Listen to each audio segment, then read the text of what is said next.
Australia dikabarkan kembali menyadap Indonesia. Mereka bahkan memiliki informasi data dari Indosat dan Telkomsel bersama dengan Amerika Serikat. Dikutip harian The Guardian, data Badan Keamanan Nasional Amerika Serikat yang dibocorkan oleh Edward Snowden menyebutkan Australia juga menyadap sebuah firma hukum Amerika Serikat yang mengurus sengketa perdagangan negara itu dengan Indonesia pada 2013. Sementara itu, sebuah buletin bulanan di Canberra menyebutkan Dinas Intelijen Australia memonitor perbincangan dan menawarkan informasi yang dilindungi oleh pengacara dan klien ke Amerika Serikat. Pada 2012, sebuah dokumen menunjukkan bahwa Amerika Serikat dan Australia berbagi akses untuk perusahaan telekomunikasi di Indonesia. Badan Keamanan Amerika Serikat dikabarkan memberikan akses untuk mengambil data dari Indosat. Selain itu, mereka juga memiliki 1,8 juta kode enkripsi dari Telkomsel. Seluruh kode tersebut dikabarkan sudah dipecahkan dan ditulis ulang menjadi sebuah dokumen pada tahun lalu. Setelah akhir tahun lalu ramai berita soal penyadapan telepon genggam sejumlah pejabat Indonesia, pertengahan Februari ini muncul lagi berita Indonesia yang disadap Australia dan Amerika Serikat. Bedanya, berita saat ini menginformasikan soal penyadapan yang dilakukan secara massal. Benarkah berita itu? Nah, saat ini sudah hadir di studio Kepala Humas Kemenkominfo, Gatot Dewa Broto, dan pakar teknologi informasi Judith Samantha Lubis. Dan kita juga sudah terhubung dengan Adrian Prasanto, Kepala Humas Indosat. Selamat datang Pak Gatot, selamat datang Ibu Judith. Pagi, Mas. Pak Adrian, bisa mendengar saya? Halo, pagi Mas Kris. Ya, selamat pagi Pak Adrian. Langsung saja, benarkah berita tentang penyadapan yang dilakukan Australia dan Amerika ini? Kalau kami dari Indosat tentu menyatakan bahwa kami di Indosat sudah melaksanakan praktek telekomunikasi sesuai dengan UU Telekomunikasi di Indonesia. Dan akhir tahun lalu kami sudah melaporkan ke Kemenkominfo bahwa Indosat sudah comply dengan peraturan-peraturan yang ada. Dan Indosat pun juga sudah mempraktekkan ISO 27001 untuk sistem keamanan informasi, lalu juga ISO 31000 untuk manajemen risiko. Itu Mas Kris. Lalu kabarnya mereka ini menyadap data enkripsi ya milik dari Telkomsel dan Indosat sendiri, apakah betul Pak? Kalau kami di Indosat tidak pernah menemukan hal seperti itu, Mas Kris. Jelas memang kalau ada traffic telekomunikasi ke luar negeri, kalau katakan Mas Kris gitu menelpon katakan ke Australia atau ke Amerika. Di Amerika itu kan memang ada UU telekomunikasi sendiri yang diatur di negara tersebut, dan memang semua traffic telekomunikasi di sana katakan di Amerika atau di Australia itu memang harus tunduk terhadap peraturan di sana ya. Dalam hal ini ya udah ada lembaga-lembaga yang memang berwenang untuk melakukan pengawasan ataupun penyadapan seperti NSA ataupun yang lain. Berarti sistem keamanannya sebenarnya kurang begitu bagus ya Pak? Kalau di kami seperti saya tadi nyatakan Mas Kris, kita sudah sudah sesuai dengan Undang-Undang Telekomunikasi di Indonesia pun juga kita sudah mempraktekkan ISO 7001 sama ISO 31000, dan semua perangkat maupun sistem jaringan kita pun juga sesuai dengan standar perangkat telekomunikasi yang yang secara internasional itu dipakai secara komersial. Okay. Dan pun juga sudah disertifikasi oleh oleh lembaga yang berwenang di Indonesia. Sejak kapan itu sistem mulai digunakan, Pak? Kalau dipakai ya sudah sejak sejak kita menyediakan layanan seluler, Mas Kris. Seperti itu.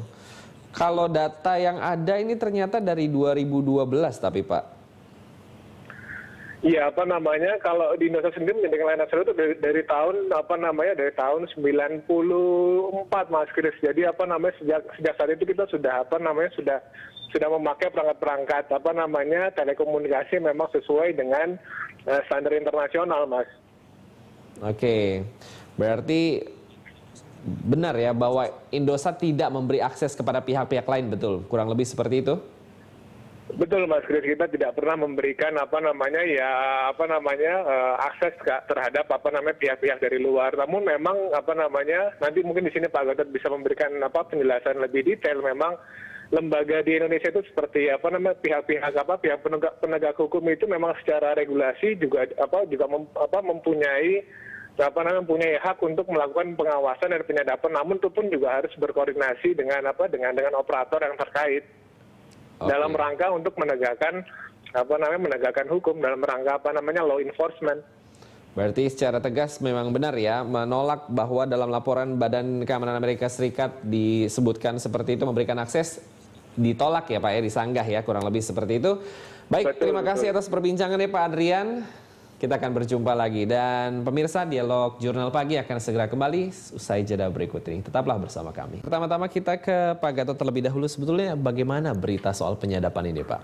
Ya, kita menganggap ini hal yang cukup serius karena seperti yang disampaikan oleh Pak Menteri Luar Negeri Pak Martin Ratalegawa kemarin pada saat konferensi pers di samping Menteri Luar Negeri Amerika John Kerry, beliau menyampaikan concern yang sangat deeply terhadap masalah penyadapan ini. Tapi bagi kami sebetulnya sudah kami predik ya, bahwasanya pada saat geger-geger dengan Australia tempoh hari itu someday, somehow, sometime pasti akan muncul-muncul yang lain. Itu hanya kayak bom waktu saja. Dan itu ternyata betul gitu. Apa yang disampaikan Snowden itu kan kayak satu demi satu itu muncul gitu. Poin yang ingin kami sampaikan adalah tadi Mas Pras dari Indosat sudah berusaha menyanggah. Dan laporan serupa itu pernah disampaikan oleh seluruh direksi telekomunikasi kepada Menteri Kominfo. Dan waktu itu baik secara lisan maupun tertulis. Jadi ibaratnya Pak Menteri waktu itu mengabsen satu-satu ya. Yuk gimana Indosat, Telkomsel, Telkom dan lain-lain. Meskipun itu hanya lesan, tapi kemudian diikuti 1 minggu berikutnya untuk menyampaikan secara tertulis gitu. Everything is okay ya. Tapi persoalan kemudian adalah esensi apa sih nyadap itu? Nyadap itu kalau tadi disampaikan oleh Mas Pras betul. Kalau di Indonesia protapnya ketat gini Mas. Misalnya ada kasus koruptor yang diincar oleh KPK. Itu pihak KPK harus kirim surat kepada pihak operator, ditembuskan kepada Kominfo, kemudian make sure targetnya siapa, hukumannya, ancamannya berapa, lalu orang yang mau nyadap siapa, dan tidak boleh forever. Kalau sudah selesai itu sudah. Jadi itu surat tugasnya sudah jelas. Nah ini tidak hanya untuk KPK, juga untuk polisi, jaksa, BIN, dan BNN, ya clear ya. Nah yang jadi persoalan adalah yang namanya nyadap itu gampang banget Mas. Suatu saat pernah ada suatu kru televisi datang ke ruang saya pada saat lagi-lagi geger Australia. Pak Gatot, saya cuma pengen tanya, ini barang halal atau haram gitu. Saya jawab langsung, haram. Karena yang halal itu hanya yang dimiliki oleh 5 institusi aparat penegak hukum di Indonesia gitu. Loh, Mbak beli di mana gitu? Ya saya di suatu tempat sentra tertentu lah gitu. Saya tidak memungkiri gitu, barang-barang seperti itu banyak sekali beredar. Itulah sebabnya di Undang-Undang Telekomunikasi ancamannya keras sekali. Di pasal 40 itu nyadap itu dilarang. Kemudian di pasal 42 boleh tapi dengan alasan tujuan tertentu atas izin. Sampai 15 tahun dan Undang-Undang ITE 10 tahun. Itu menunjukkan gampangnya nyadap tapi juga tingginya ancaman pidananya. Ketat lah peraturannya kurang lebih seperti itu. Baik, Bu Judi, dari data yang bocor diketahui bahwa penyadapan sejak 2012. Apakah ini berarti tandanya sistem keamanan telekomunikasi kita lemah seperti itu? Faktanya demikian, kalau sampai pihak asing berani merilis di media. Iya enggak? Ini bukan sekali. Ini udah yang kedua kali, bahkan menegaskan pemberitaan tahun lalu. Tahun lalu kan pemberitaannya kepala negara dan menteri-menterinya. Dampaknya sama keamanan negara gimana dong? Sangat bahaya buat saya. Buat saya berpikir bukan karena dari sekian ratus juta nomor yang aktif atau yang ada. Ada 1,8 juta data terenkripsi. Bagaimana kalau 1,8 juta itu adalah pengambil keputusan? Atau 1,8 juta itu adalah bupati, wali kota, menteri, pengambil keputusan di negara ini. Ya?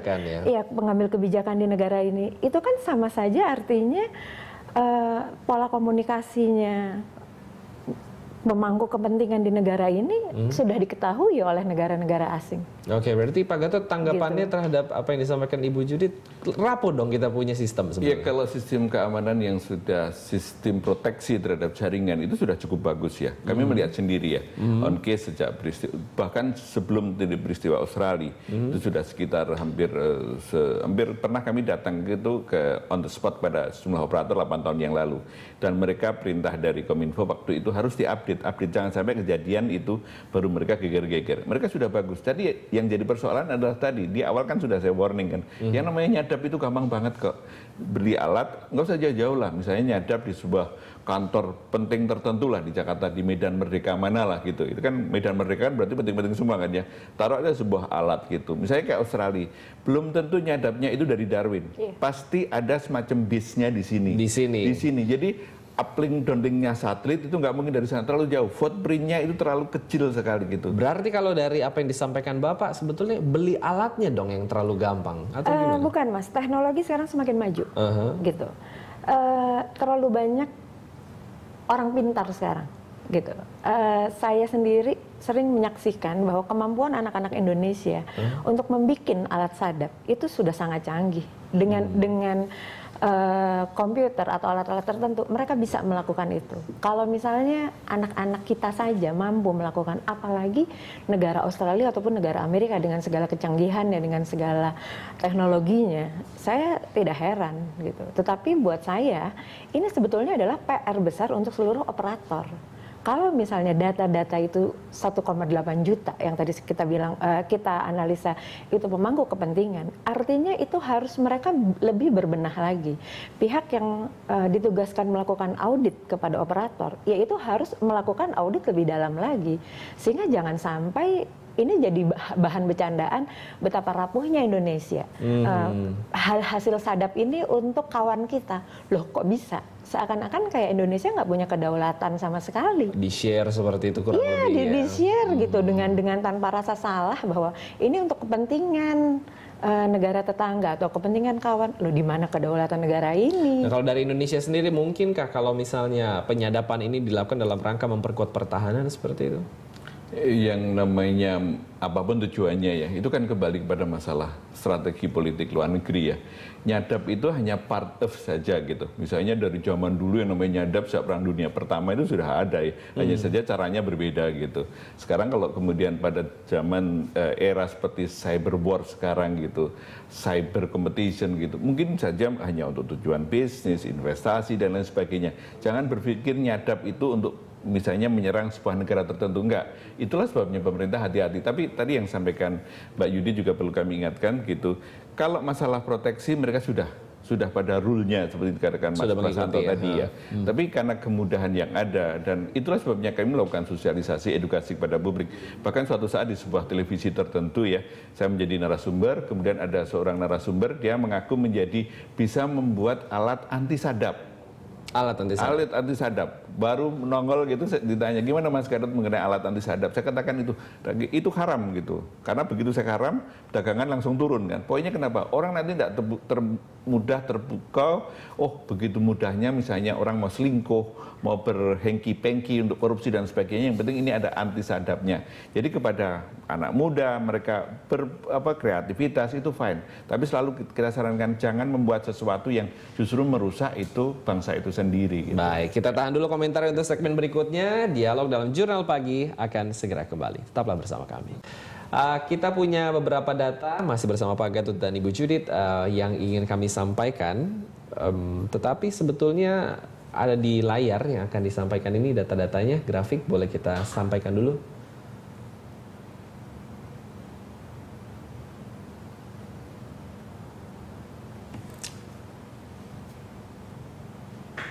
Ya, inilah dia data NSA bahwa Lembaga Intelijen Cyber Australia telah mengakses data dalam jumlah besar dari Indosat untuk menyadap komunikasi pelanggan Indosat, termasuk komunikasi para pejabat di sejumlah kementerian di Indonesia di tahun 2012.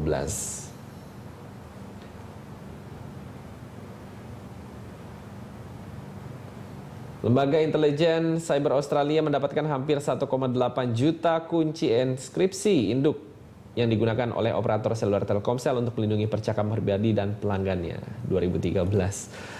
Langsung ke Pak Gatot, apa yang akan dilakukan pemerintah khususnya Kemenkominfo nih untuk terkait penyadapan ini? Ya, pada offline tadi kita bicara tentang masalah penguatan dari sistem keamanan itu sendiri ya. Okay. Jadi kami tidak memungkiri bahwa terus setiap saat itu harus diupdate. Jadi gampangannya kayak logika, kayak virus Mas Kris. Kita punya kena virus, kemudian ada antivirus. Antivirusnya sudah canggih, virusnya juga lebih canggih lagi. Makanya itu yang selalu ditekankan oleh Menteri Kominfo, make sure bahwa setiap operator itu punya sistem keamanan proteksi yang bagus. Itu satu. Kemudian yang kedua, kami juga bekerja sama dengan Lemsanek. Lemsanek itu melakukan proteksi kepada khususnya untuk VVIP, VIP, jadi pejabat-pejabat penting agar mereka itu percakapannya tidak semudah itu untuk disadap. Tapi yang tempo hari yang jadi keluhan dari via Lemsanek, nanti suatu saat bisa diundang di sini juga. Kadang-kadang sejumlah pejabat juga enggan menggunakan proteksi yang sudah ditawarkan oleh Lemsanek. Karena memang efek dari pembicaraan yang diproteksi inskripsinya Lemsanek, itu ada delay-nya dan kualitas agak buruk. Saya pernah suatu saat ya menggunakan alat itu, memang kurang convenient, tapi saya coba untuk teman juga kami sesama pejabat di Kominfo coba disadap deh gitu, ternyata gagal sama sekali nggak bisa. Jadi aman sekali gitu.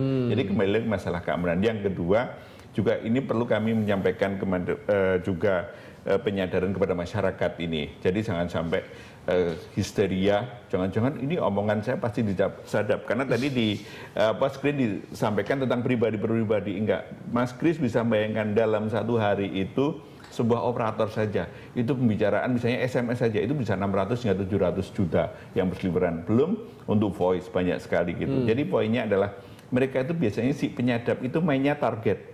Oh ini dianggap target penting, ini kemudian dilakukan penyadapan. Makanya kami selalu mengatakan tidak tertutup kemungkinan, tidak ada buruknya. Kadang-kadang kita menggunakan by hand communication. Karena ada sebuah kantor tertentu di Jakarta, karena berkaitan dengan sebuah kedutaan tertentu, kami pada tahun 2002 itu Dirjen Postel waktu itu sudah mengingatkan, saya mendampingi waktu itu, please kalau berkomunikasi, kalau nggak penting-penting banget itu, udahlah gunakan aja by hand tertulis seperti itu. Kalau nggak footprint-nya ketangkap oleh negara lain. Oke, apa yang diproyeksikan oleh Pak Gatot barusan? Menurut Bu Judit apakah sudah cukup? Saya berpikir ini adalah meningkatkan perannya Lemsanek, gitu.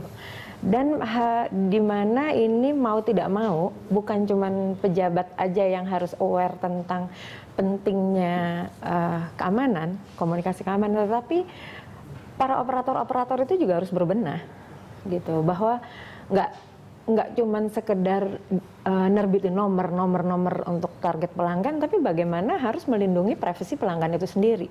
Buat saya penyadapan ini nggak kaget, karena apa?